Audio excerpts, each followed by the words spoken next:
ज़्यादातर हम लोगों का काम मसूरी के उत्तर में जौनपुर करके एक इलाका है, तो वहाँ पे कुछ स्कूल शुरू किए थे उस ज़माने में जब वहाँ स्कूल करीब करीब नहीं थे।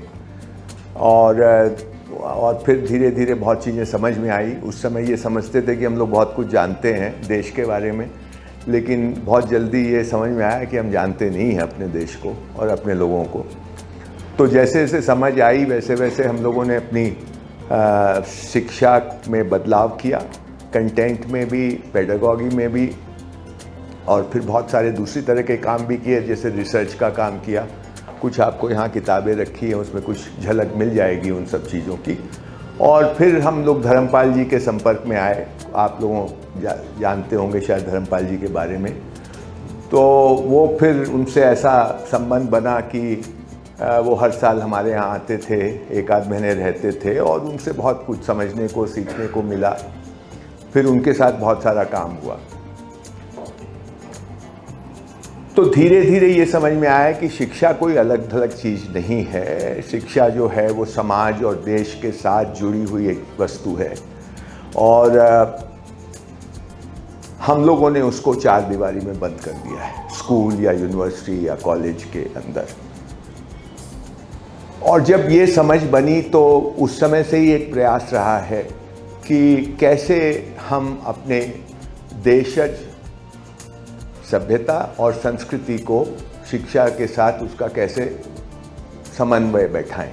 मुश्किल काम है, क्योंकि आज की व्यवस्था जो हमने पिछले 70-80 साल से पोषित की है, पल्लवित की है, वो उसके साथ बैठती नहीं है, जो बात मैं बोल रहा हूँ।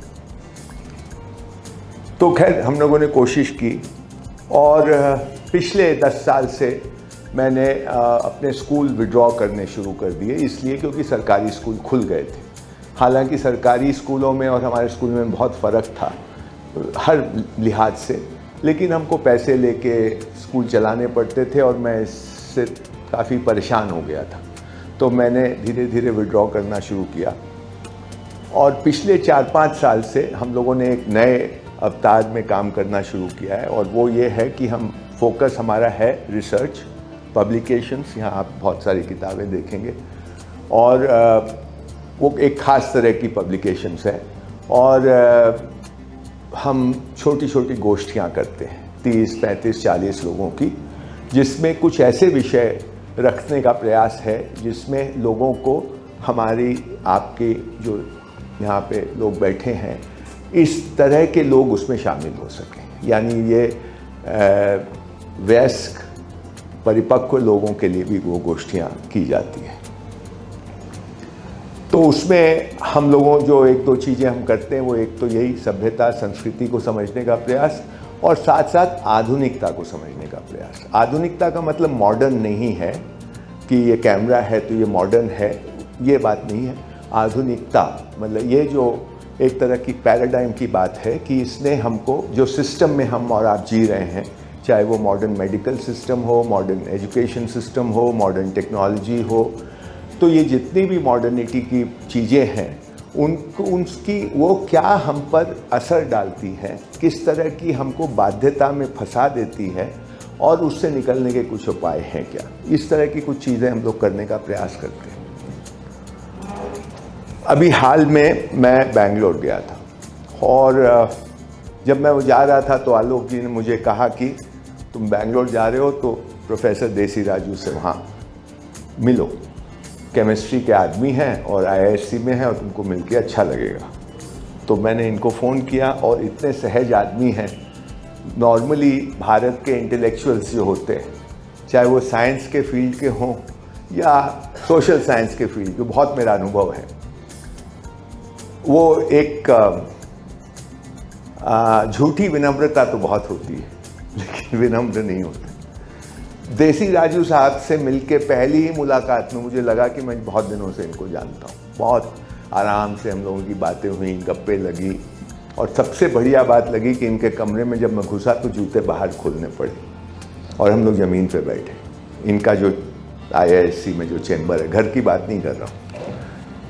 तो बहुत तरह की बातें हुई, और मुझे लगा कि मैं यही चीज़ें खोजता रहा हूँ। फिर इनकी किताब इन्होंने मुझे दी, ये वाली, ये यहाँ पे भी है कॉपीज़ अगर आप लेना चाहें तो, भारत इंडिया 2.0। तो इन्होंने मुझे एक कॉपी भेंट की और मैंने इसको सर बहुत जल्दी में पढ़ा, क्योंकि उसी समय मैंने निर्णय ले लिया, क्योंकि इन्होंने बताया मैं देहरादून आ रहा हूँ और हफ्ते 10 दिन रहूँगा।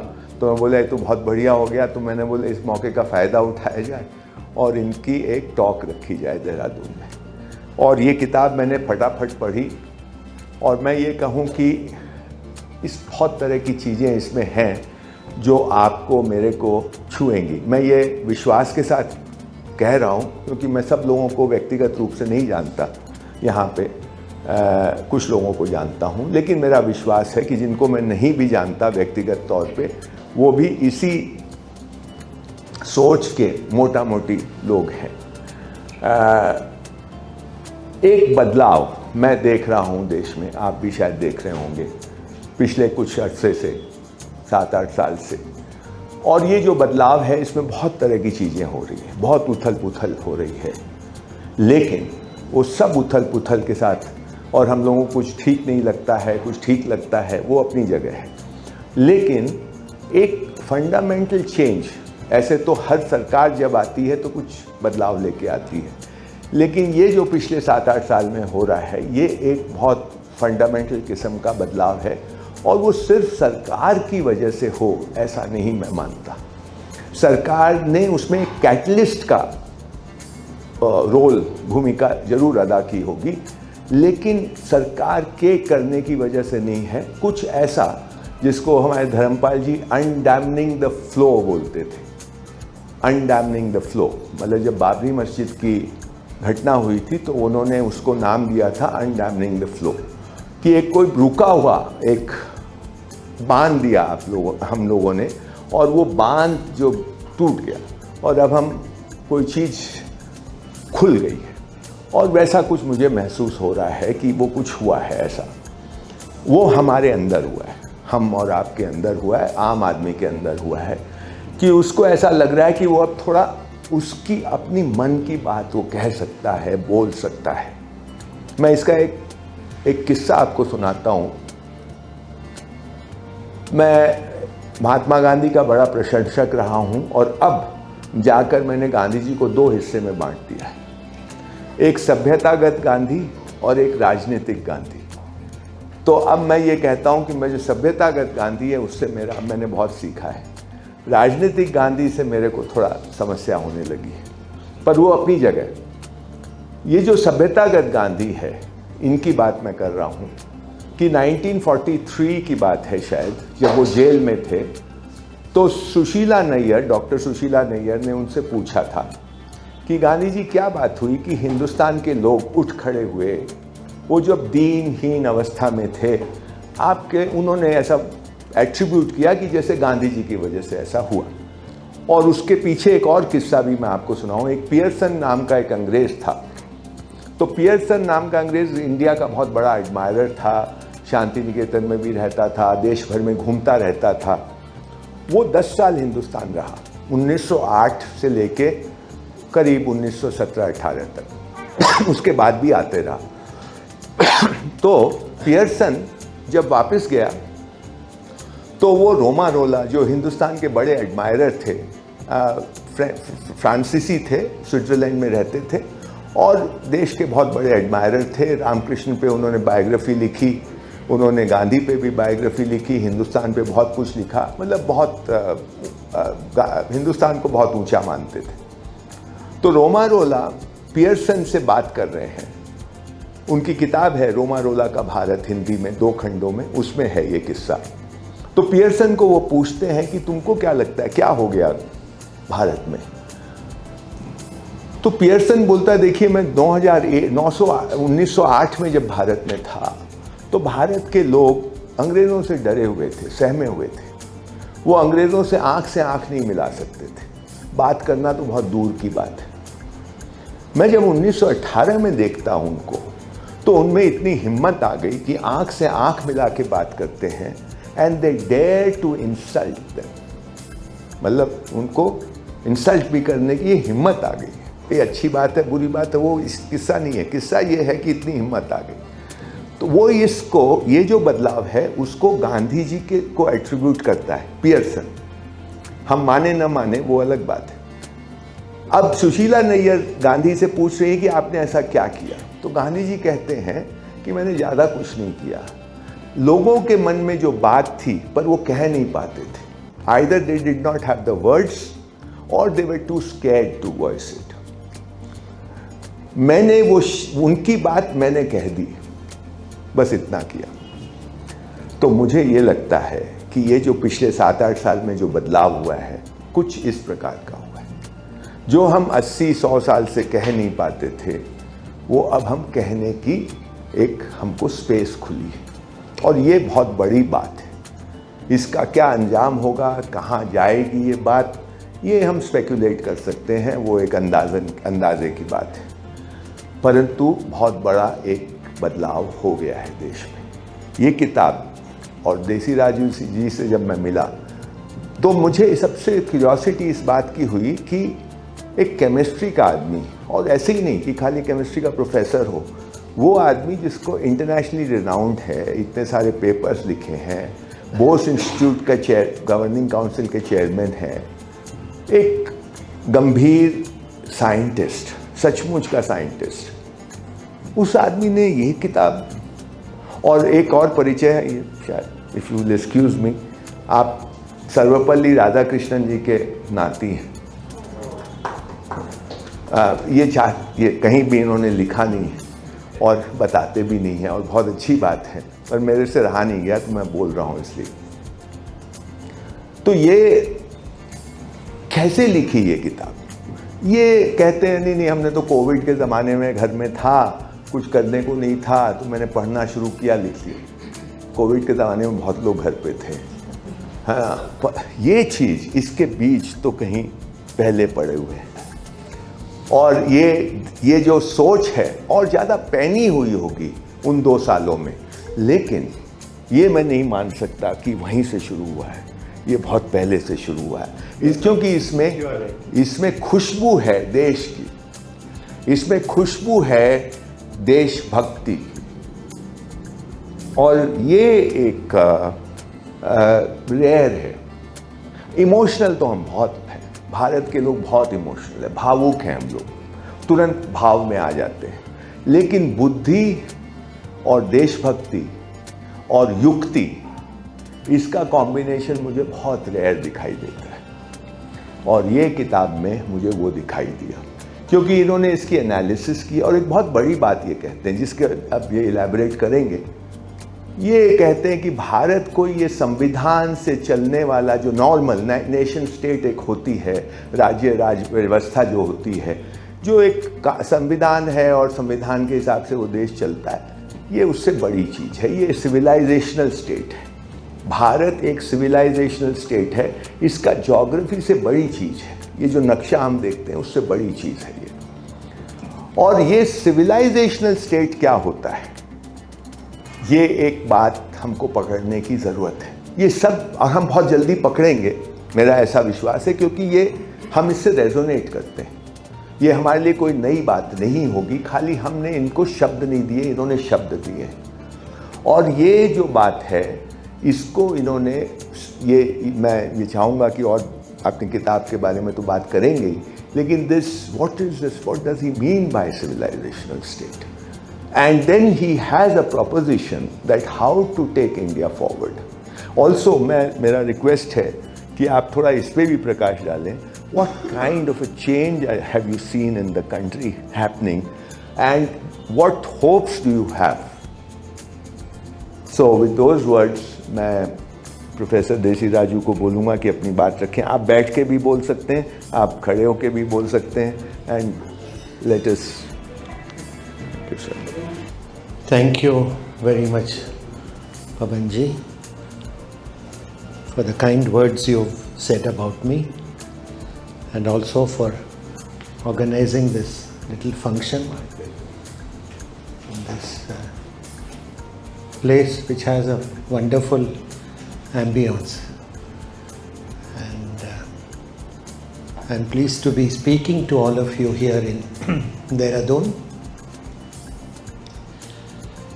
about this book of mine that has been released recently, Bharat, India 2.0.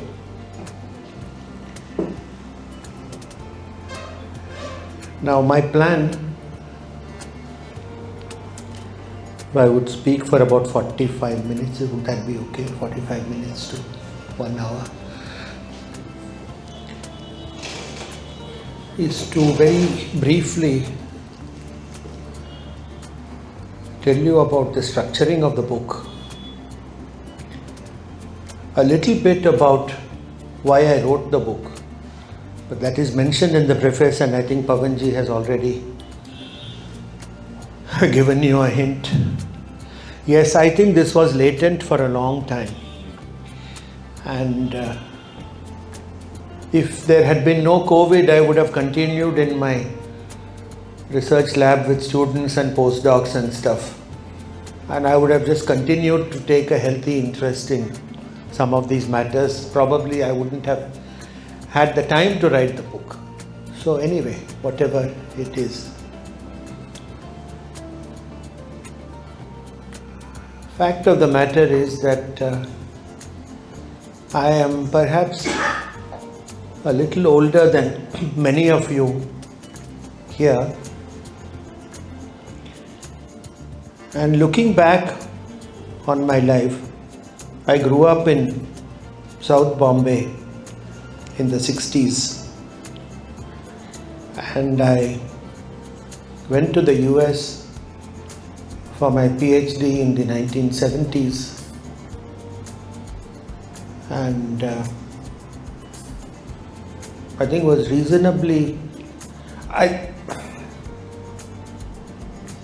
there was something about, I don't know, I always wanted to do something a little different. In 1969 I qualified for the IITs with a very, very high rank, and I did not take up that admission. But in those days, parents didn't seem to mind so much.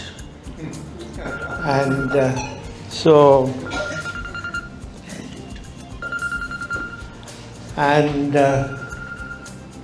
I said, I liked chemistry so much that I said that, can you just switch it off? It's a spam call from the Aam Aadmi Party.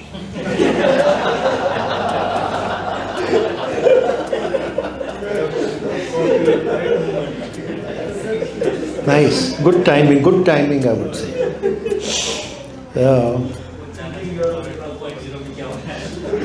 So in those days parents weren't too concerned, because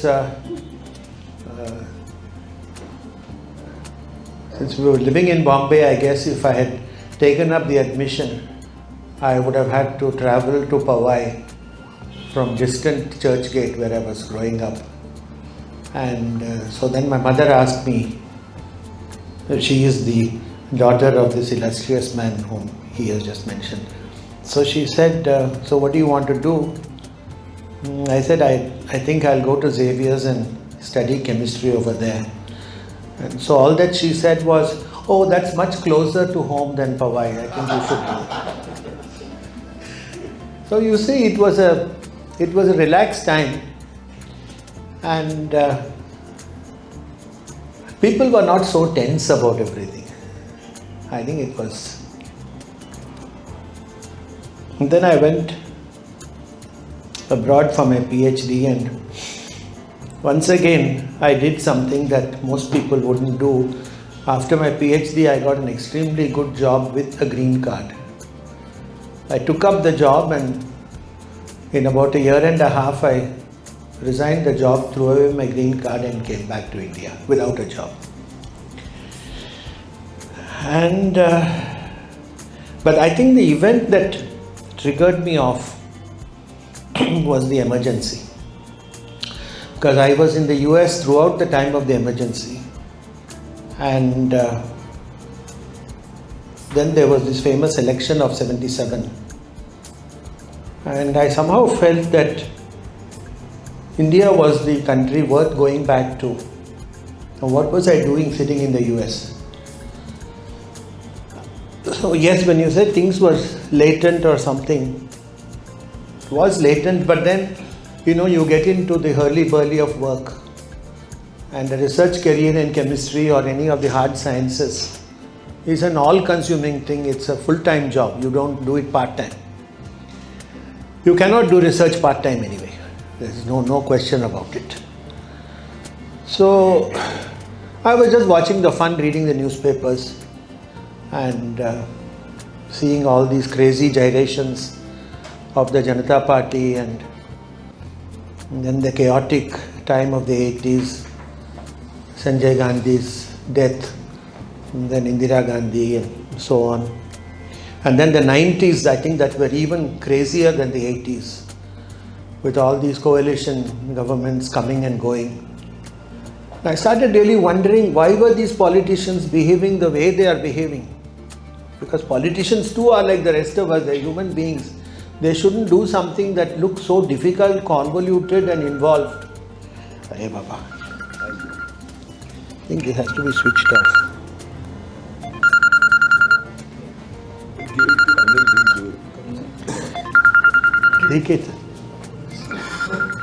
These smartphones have ruined our lives. So anyway, so this was sort of building up, and then we saw Vajpayee. I think a brave man, somewhat trapped in the circumstances that he was, and then the Ram Janambhoomi thing and so on. It was an interesting time, I think, for people to watch and wonder what was happening. But still no pattern was coming out, at least in my mind. The whole thing still looked too crazy. And then came this 2004 election. And I think this is something that all of you remember, where the BJP just scored a few seats less than the Congress party. And yet, because of this parliamentary system that we have and the first past the post system, the UPA got cobbled up. And once you get to 272 in our parliament, then that's it, you're home. And I feel that these 10 years, I sincerely feel that the years 2004 to 2014 were indeed the darkest days that our country has gone through.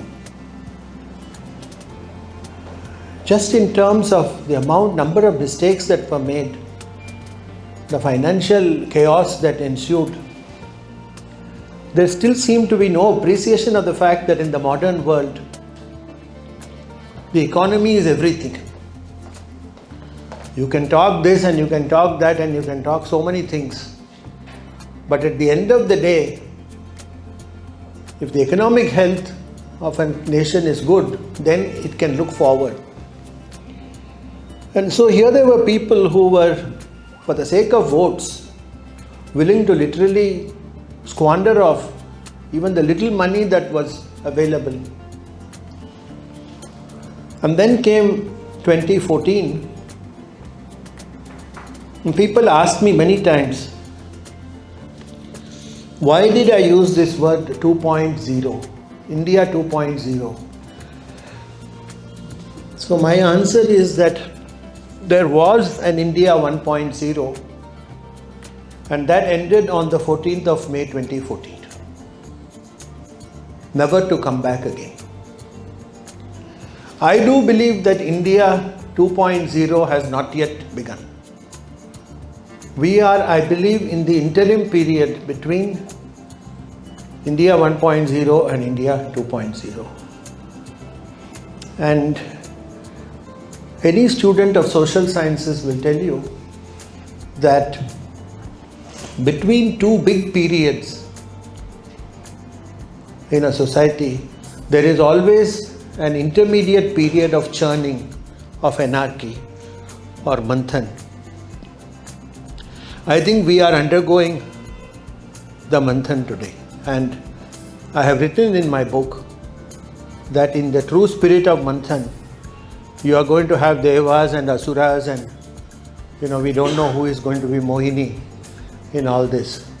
But we will see a lot of fun in this period, and I think this is a very wonderful period to be alive, to be an Indian in India.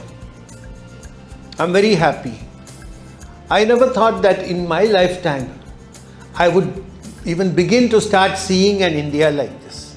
So it was with a certain feeling of enthusiasm that actually I started writing this book, because yes, you are quite right, Pavan. I think many of these things were latent, and then suddenly in the isolation of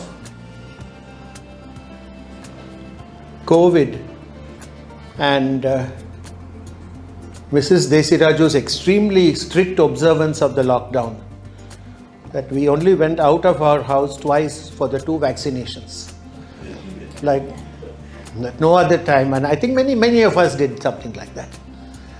So, and we do have a powerful internet at home, so I could start reading. And then the scientist in me came out. And I think this is where scientists, especially in the hard sciences, are different from social scientists. If the thing was so wrong, because I have seen students for 40 years, and I have molded young minds. About 40 to 45 students have secured their PhD with me, with my supervision. So I think I've seen a fair cross-section of young people in our country. I have also traveled to a great many countries in the world. And I feel very confident, I always felt confident, that the average IQ level in India is somewhat higher than in the rest of the world. And I'm not saying this with some sort of a jingoistic feeling or something like that. I think it's a very objective statement I'm making, because it seemed to me, in fact, a very famous, actually I don't want to mention his name, but a Nobel Prize winning scientist once told me, he said that, Gautam, some of the things you have written in your papers could only have been written by an Indian, because the way of thinking and the way in which you have applied the logic, because I work in a field of chemistry which can loosely be called a molecular psychology. So, how do molecules behave with one another and stuff like that. It's a kind of a societal analogy to the behavior of some very, cold things like molecule, atoms and stuff like that. So, it is in that particular area where I have made a sort of name for myself. But that's not the topic of this discussion, but there is something to do with, and I've always said in my talks, scientific talks, and I believe that this is true for Indians today, that Americans became what they became because Americans thought like Americans. I have seen in my own subject, chemistry, if you take America, Germany and UK, 3 countries that have done very well in this subject over the years, the subject we study is the same, but the approach to the subject is quite different in these 3 countries.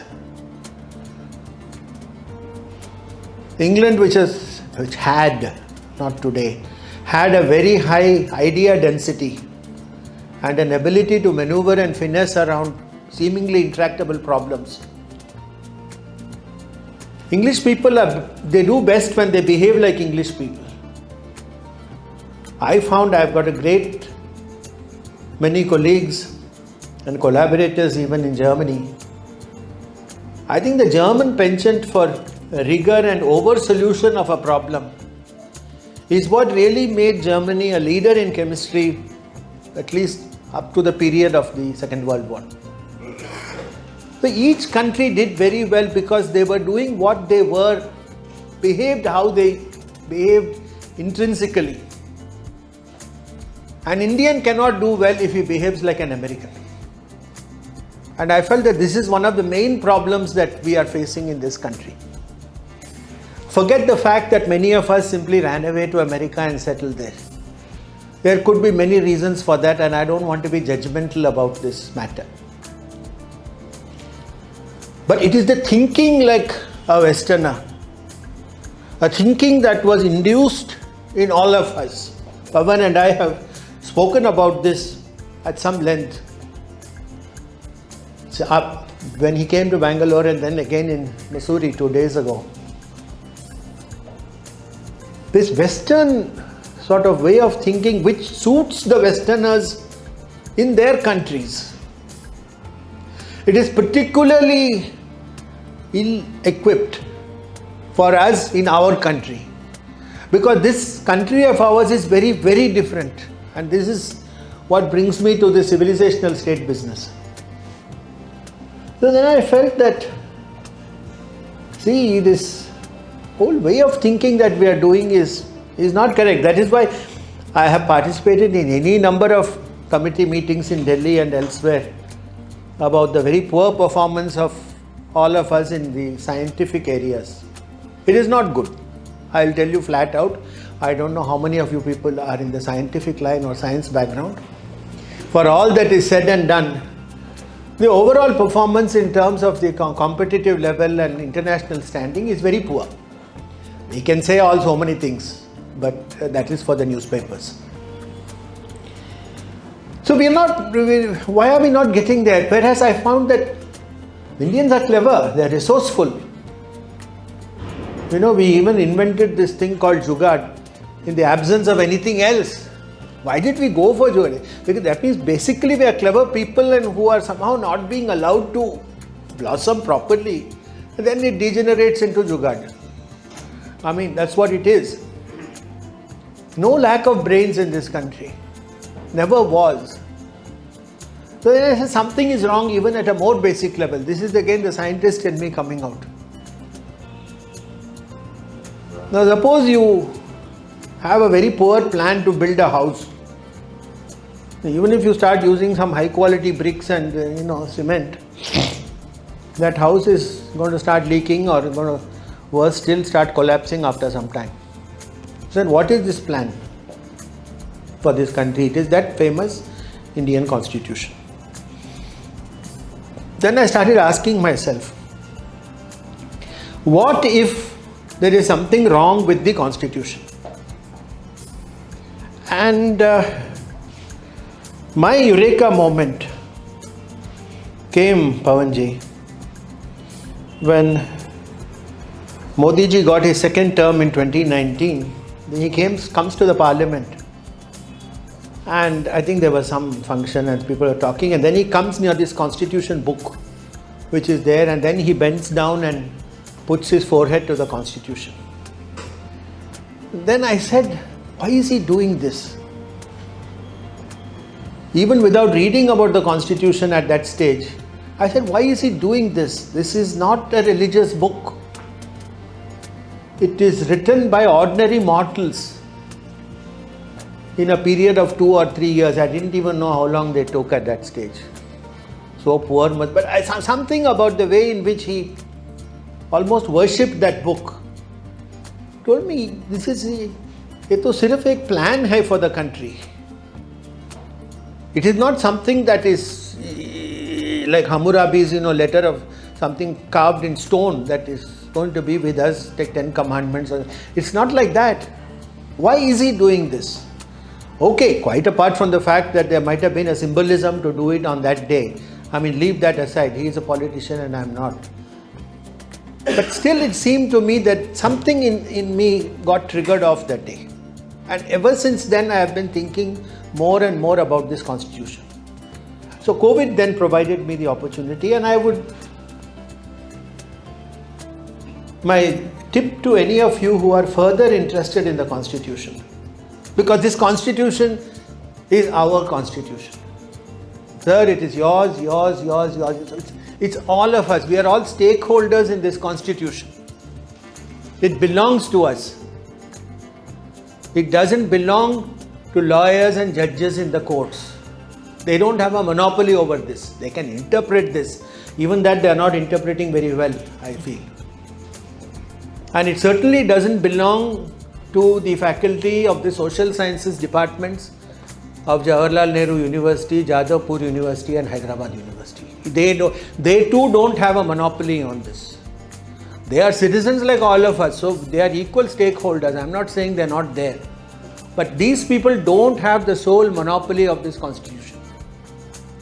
It is not a particularly difficult book to read. It is simply written in some sort of arcane legal language. Yesterday, I think, or 2 days ago, Prime Minister made a good statement that the laws of the country have to be written in simple local languages which everybody can understand. It should not be written in all that whereas, wherefore, why for, it is not required. Have you seen some of these judgments? 800 pages, 900 pages. Why such long things? Is it okay, not okay?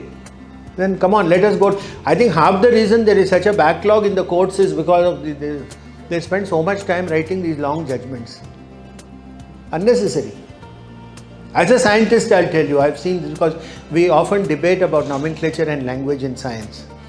The moment somebody goes heavy into nomenclature disputes, it means they don't know what is the essential truth of the matter. So we hide behind jargon, we hide behind nomenclature. If we knew what it was, then we don't need all those words. वो तो सब defense mechanisms है which any professional will keep. It is part of stock in trade for all of us. So there must be something wrong with the constitution. Then I started saying, anybody who wants to see the constitution, coming back to this, should and must read the transcripts of the original debates. 165 days they sat and debated. I marvel at Rajan Babu, who was the chairman of this Constituent Assembly. I mean, I'm sure some of you have chaired committees.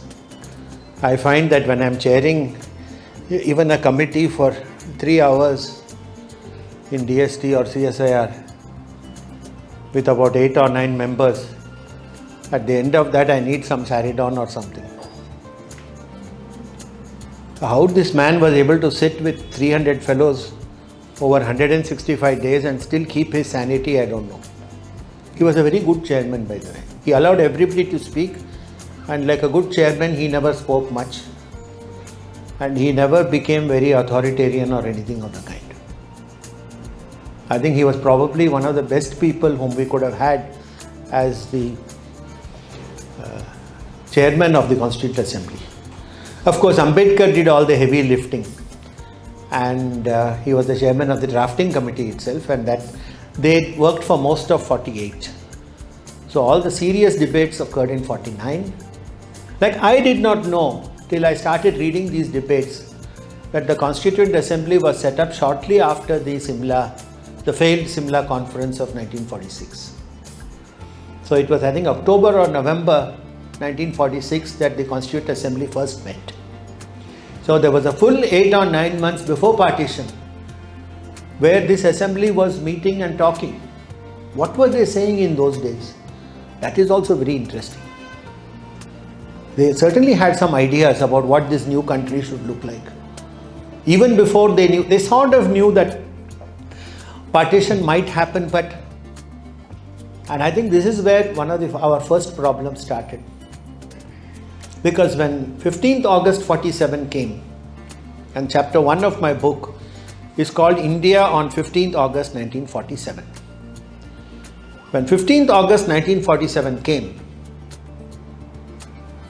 and they knew that there was a partition, and 2 days later, when they knew that Lahore had gone to the other side, I think that is when the reality of the thing hit all of them. And I think they were traumatized. Rajan Babu himself says in the famous midnight debate, his was the first speech. This is something that our history books have deliberately misrepresented. Midnight debate is not just Nehru tryst with destiny. You ask anybody, midnight debate from Nehru tryst with destiny. After that, what anything else happened that day? No, they don't know if anything else happened. There were 4 speakers. Rajan Babu was the first. Nehru, who moved the resolution, was the second. Syed Khaliquzzaman, a very interesting person from the Muslim League, who opted to stay in India, was the third. And Professor Radhakrishnan was the fourth. The other 3 speeches, in my opinion, were far more interesting than this tryst with destiny. And Rajan Babu says in the first speech, the country that God and nature intended to be one has been split into 2. God and nature. Nature. Lalita Sahasranamam says, Dhara Dharasuta Dhanya Dharmini Dharmavardhini. Dhara, she is the earth and she is also Dharmini. So this link between the earth and Dharma, that is what Rajan Babu said, when nature and God intended to be one, was cut into 2. We lost the Indus Plains. We lost what I would call sacred civilizational space. Today nobody knows what is Ravi, what is Indus, what is Takshashila. We don't know anymore. These are all names from the Mahabharata, Gandhara. We don't know all these things anymore. We just see some names in the Mahabharata and then mechanically start repeating all this. So for a civilizational state as opposed to a nation state, territory, land is all important, Dhara. It is the most important. That is why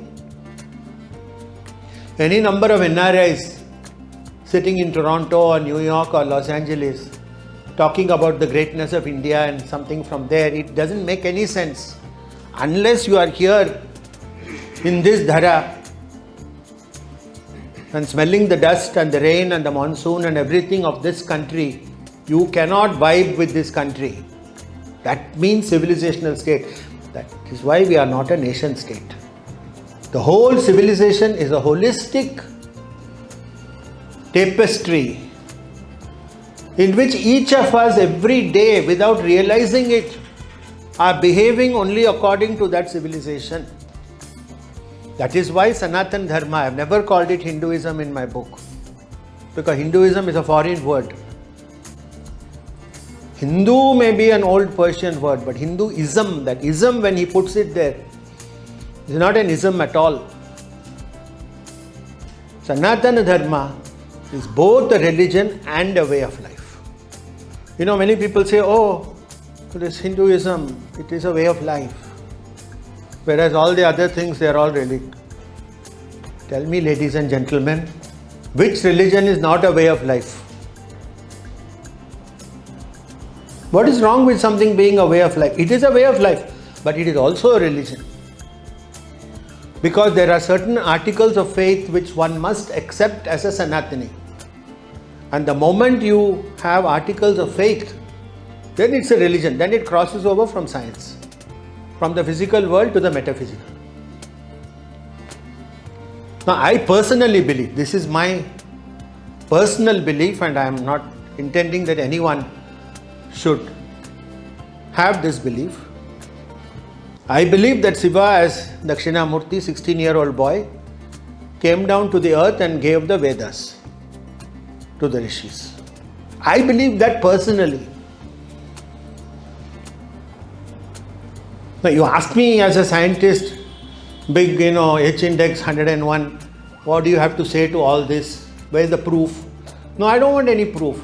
Certain things are better without proof, because those are the things really which anchor you in this troubled world of today.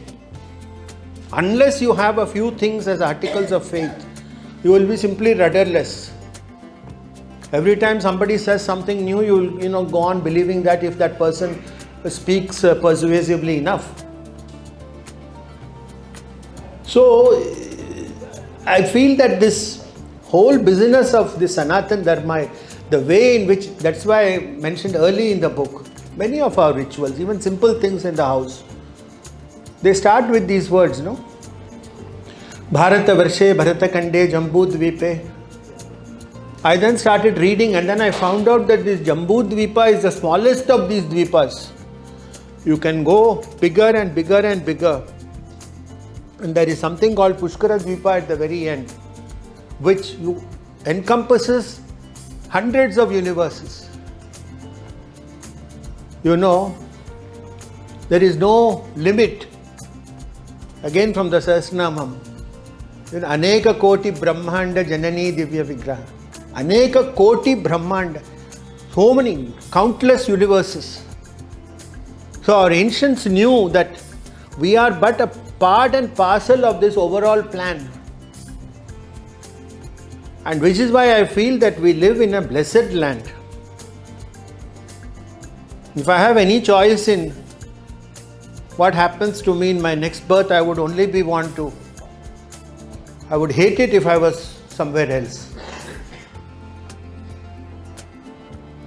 And I believe that these are some of the things that I think all of us have felt. And when I looked at the Constitution, the first thing that outraged me was there was no mention, even a nominal mention of the word God. Now, God is a very neutral word. The Sanatani can have God in some fashion, whether it is Brahman or whether it is coming down from that level to Ishvara level and then even below that. Something we can associate with the English word God. Certainly Muslims and Christians can associate with something called God. God is not a word that people need to fight about.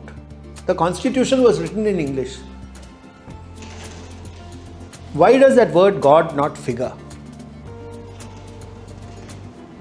USA says, in God we trust. You know, they changed to that in God we trust in the 1950s in Eisenhower's time. Till then there was the rather secular e pluribus unum, one from many, which was a very secular description of the US. They dropped e pluribus unum and went to in God we trust.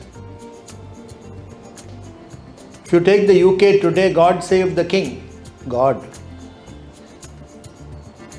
So many countries mention the word God more or less explicitly in the Constitution. We are supposed to be, and I do think we are one of the most religious countries in the world. Because people, usually it is thought, I think in Western societies, that the more affluent a society becomes, the less it needs religion. India gives lie to that assumption. You can be pretty high economically, socially, culturally, everything, and yet you can believe in God quite stringently in India. Once again, a difference between us and other countries. So why is this word God not there?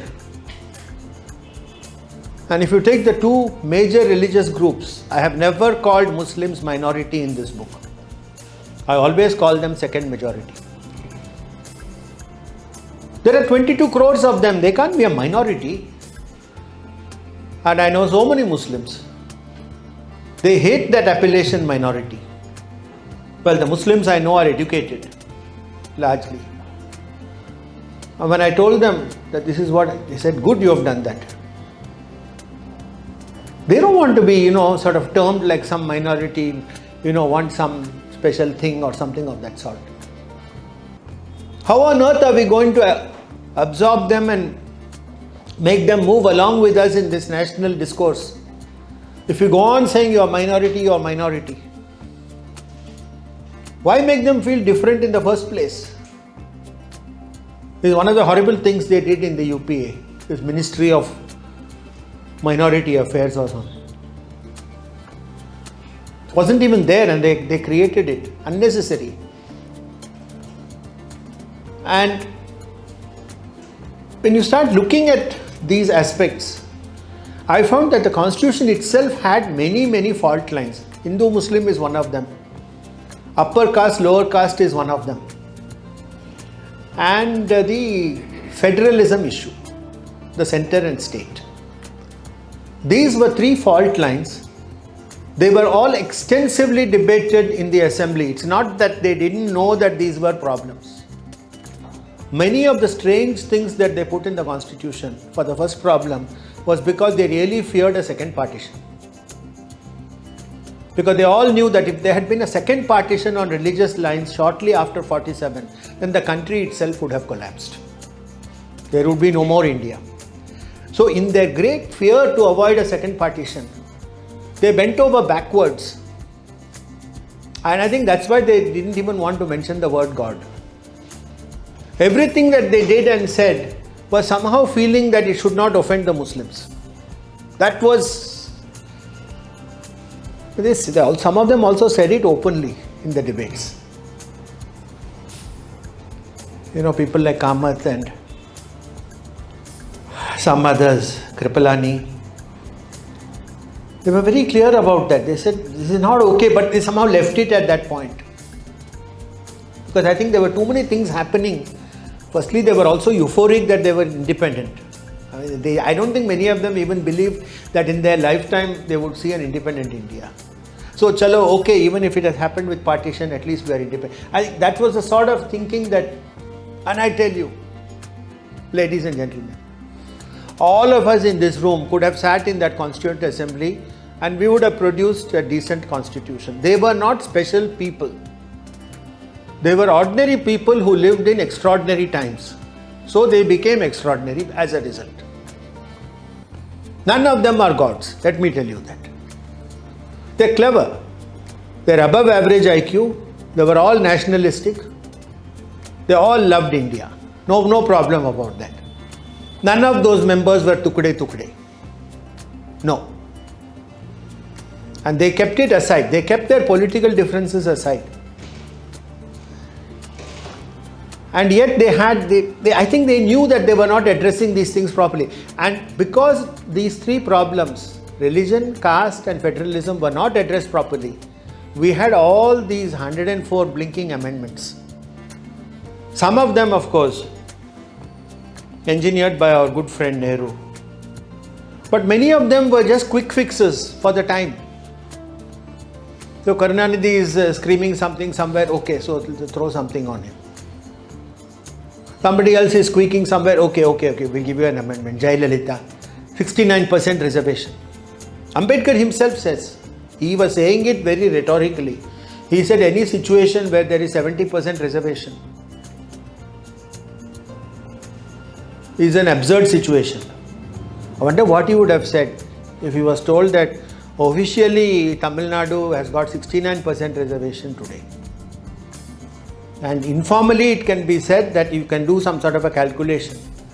The reservations are now 119%, believe it or not. In that one funny state. You add various things. I'll show you, if you have the time, I'll show you how I worked it out. So basically 119 places have to be given in schools and colleges and jobs for 100 people. Now how they can do that and believe they can do that, only Mr. Stalin knows. So these are all questions which I believe a place where somebody can stand in, a politician can stand in a public podium and say, I want to kill all Brahmins in this state. You cannot allow something like that. The rest of the country should start talking about it. This is what really Hitler was talking about. Modi ji is not Hitler. Those fellows over there, they are saying exactly the same thing.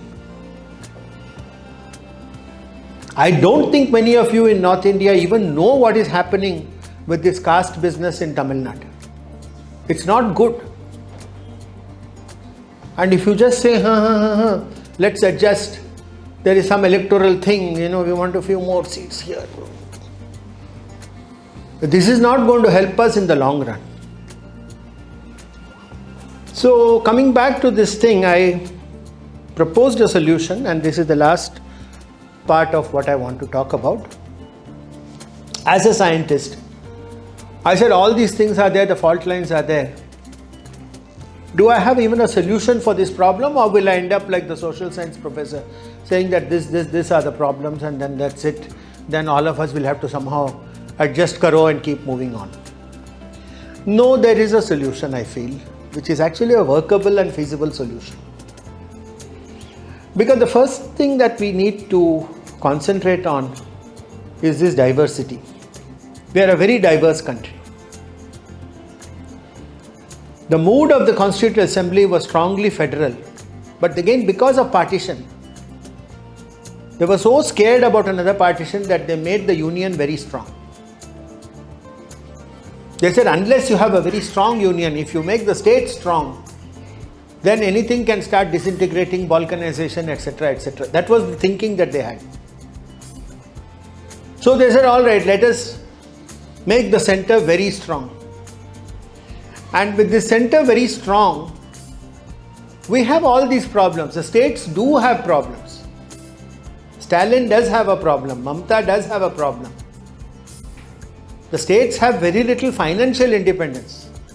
And yet they are supposed to take care of lots of things for the people of that state.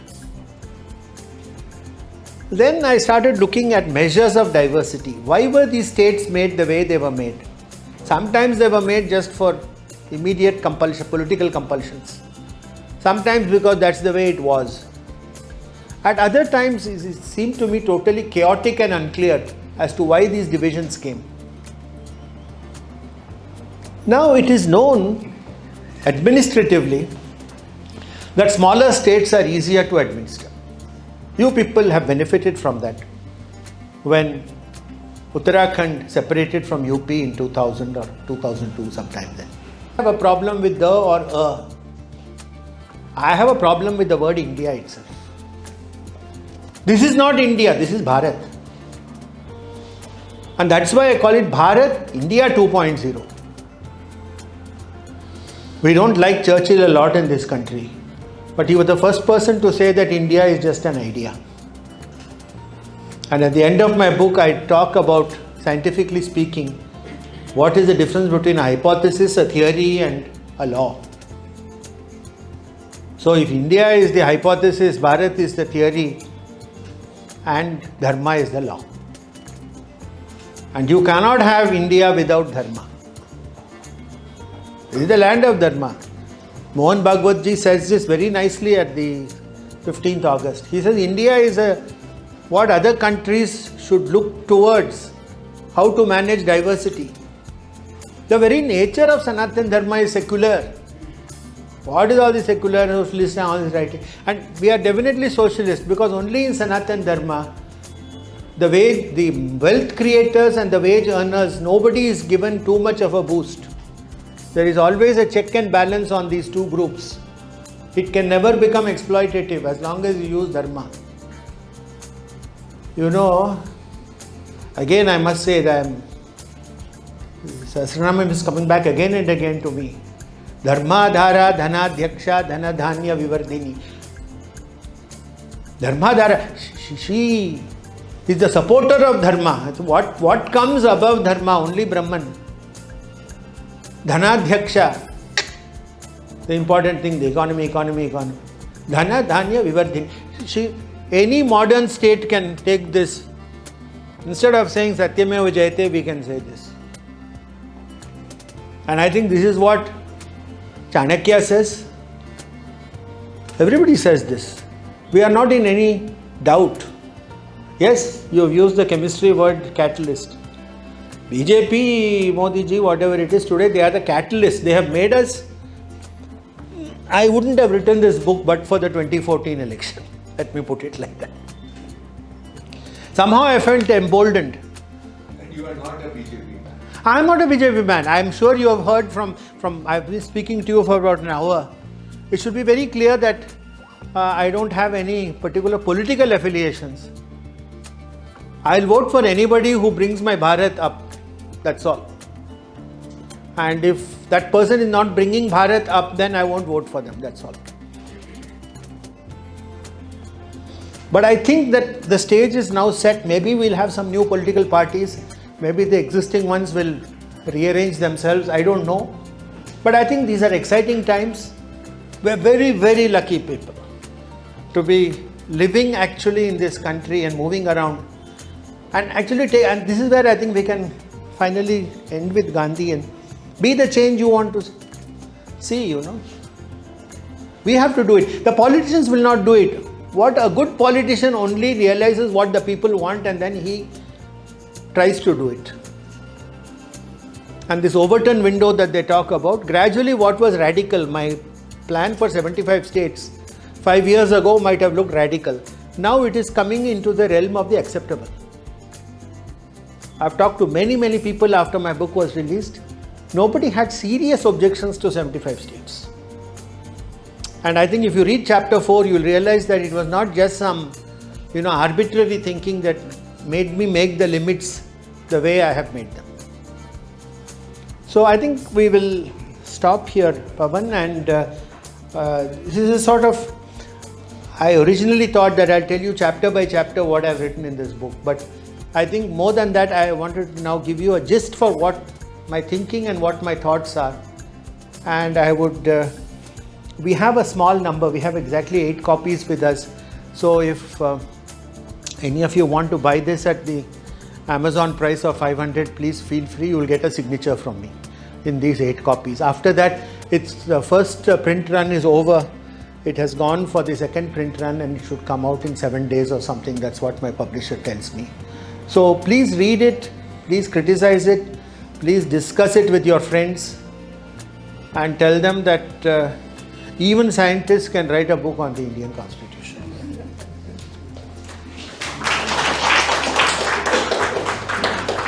So now we'll make it open if you have any remarks or questions or anything like that. And you're free to say whatever you want to say about the book and whatever it triggers in you, this thought. Because I think one of the things that I want to emphasize is that we are not here to promote a particular party. We are not from the party. But we feel as a Bharatiya that it is high time this India, this country of ours, अपनी बैठक पे खड़ी हो. बैठक हमारी होनी चाहिए. And वो इसलिए नहीं कि हम कोई ये patriotic sense से भी नहीं बोल रहे. It makes sense. It makes sense in many, many different ways. Not just economic, not just, we need confidence, एक कॉन्फिडेंस की बहुत बड़ी कमी है देश में और ये आज से नहीं है. और ये कॉन्फिडेंस के प्रतिकार में क्या होता है, एक तरह का फूहड़, वो एक क्या कहें, एक तरह की aggressiveness. I am not against aggressiveness, but एक रिएक्शनरी एग्रेसिवनेस जिसमें एक्चुअली कुछ नहीं है, बाहर का दिखावा है, अंदर में कहीं कहीं लगता है कि खोखला. So thank you very much, सबको आने के लिए धन्यवाद. और ये पहला प्रयास है, इस तरह की बातचीत चलती रहे. वैसे हम सिद्ध में जो आपने कहा कि यंग लोगों के साथ और लोगों के साथ हम लोग 4 दिन की 5 दिन की बैठक करते हैं, उसमें ये समय रहता है कि इस तरह की बातों को और गहराई में जा सकें, उसके तार जोड़ सकें और चीज़ों से. क्योंकि ये मैंने कई बार देखा है कि लोग चाहते हैं कि बस अभी आप बताइए कि ये कैसे करें. तो मैं हमेशा कहता हूँ 3 क्वेश्चन हैं, क्यों, क्या और कैसे. पहले क्या समझा जाए, उसके बाद क्यों समझा जाए, कैसे निकल जाता है. कैसे हम शुरू में चाहते कि जैसे वो इस तरह का कॉम्प्लेक्स है. और एक चीज़ जो इन्होंने बात नहीं की और वो समय नहीं था, पर बहुत इंटरेस्टिंग बात इन्होंने किताब में लिखी है. He talks about 2 kinds of systems. One is a complex system, which India supposedly is, और दूसरा complicated system. जैसे कुंभ मेला है, it's a complex system. It's a self-organized, self-regulated system. हमारी बॉडी भी ऐसी है, self-regulate, मतलब खुद ही को रेगुलेट करती है, खुद ही ऑर्गेनाइज होती है. ये हिंदुस्तान का सिविलाइजेशनल एस्पेक्ट ये है. और कॉम्प्लिकेटेड सिस्टम है जो मॉडर्न सिस्टम है, जो बाहर से इम्पोज होता है. तो इसके भी हम लोगों को इसको भी समझना चाहिए, इस पूरी बात को। और कई तरह के तार हैं, ऐसा नहीं हो सकता अभी इतना। देखिए 600, 800, 1000 साल से इस देश के साथ जो हुआ है वो जो लोग समझते हैं वो समझते हैं, और उसको हम अगर चाहें कि हम 2 दिन में उसको ठीक कर देंगे तो ये तो ठीक नहीं होने वाला। पर एक प्रोसेस शुरू हुआ है और मुझे लगता है कि उसमें हम लोगों को अगर हम कुछ योगदान कर सकें तो बढ़िया बात है। तो आप सबका धन्यवाद। यहाँ कुछ किताबें रखी हैं, सिद्ध में भी हम लोग किताबें छापते रहते हैं। मैं ज़रा बता दूँ आपको, ये वाइट स्ट्राइप्स इन इंडिया एक अंग्रेज़ की लिखी हुई है, पुरानी किताब है, 1937 का पब्लिकेशन है, हम लोगों ने दोबारा छापी है। तो इसमें अगर जिन लोगों को ये सब चीज़ों में इंटरेस्ट है वो देख सकते हैं। और ये धर्मपाल जी की किताबें हैं। धर्मपाल जी एक ओरिजिनल रिसर्चर थे जिन्होंने 18th सेंचुरी इंडिया में, जो ब्रिटिश आने के पहले यहाँ क्या व्यवस्था थी एजुकेशन की, साइंस टेक्नोलॉजी की, यहाँ के प्रोटेस्ट मूवमेंट्स अगर होते थे तो कैसे होते थे, और कॉन्स्टिट्यूशंस पे भी, तो वो किताबें भी हम लोगों ने छापी हैं। आप लोग कभी समय मिले तो दिखाऊं, नेक्स्ट टाइम जब करेंगे तो आप और समय लेके हम लोग करेंगे, पर वो किताबें यहाँ पे हैं। धन्यवाद। कुछ प्रोडक्ट्स भी हैं क्या? ओह वो तो हाँ, अभी उनको देते। तो आप सबका धन्यवाद। और अगली बार मैं नवंबर में चंद्रचूड़ घोष साहब को लाने का प्रयास कर रहा हूँ, जिन्होंने इनकन्वीनियंट नेशनलिस्ट किताब लिखी है नेताजी के ऊपर। बहुत बढ़िया किताब है। और वो भी उसमें जो टॉपिक है वो हम लोगों ने रखा है the politics of politics, the politics of politics before 2014 and after 2014. So I hope all of you will come. I'll inform you. Thank you. Thank you.